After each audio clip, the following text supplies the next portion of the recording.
In 1929, in an alternate world from ours, a world where there's always been curse magic, everyone knows about it, it's an open fantasy world. In 1929, the ban was passed, and that made magic illegal, and like Prohibition led to the rise of the big crime families. In our world, the ban led to the rise of the cursed magic crime families in this world.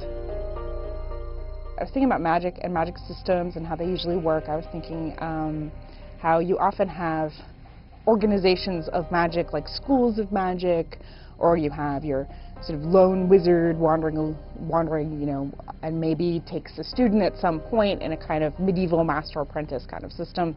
And I was thinking, well, what other kinds of organizations are there? And then I thought of organized crime. In the curse workers world, things have evolved slightly differently to accommodate a place where where curse magic is present.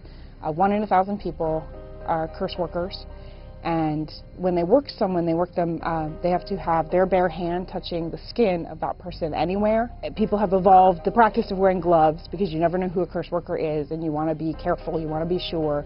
So everyone wears gloves. If you saw someone ungloved, it would be like they were walking around with a weapon.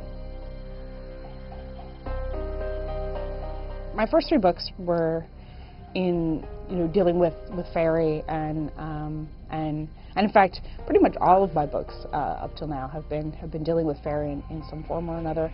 And working on the modern fairy tale world was really different because it's tonally very different. It was very influenced by noir, it was very influenced by caper movies, and also because fairy is about numinous magic. It's about magic that is not definable and is extreme, is strange, is sort of the odd thing that might be happening out of the corner of your eye. And in this world, because we're dealing with cons, the magic has to be a lot more nailed down. It has to be a lot more knowable, and it has to be a lot more knowable because it's an open fantasy world. There's science. People are looking at how curse magic works, and they know to a degree that people are never going to know in any of my fairy books.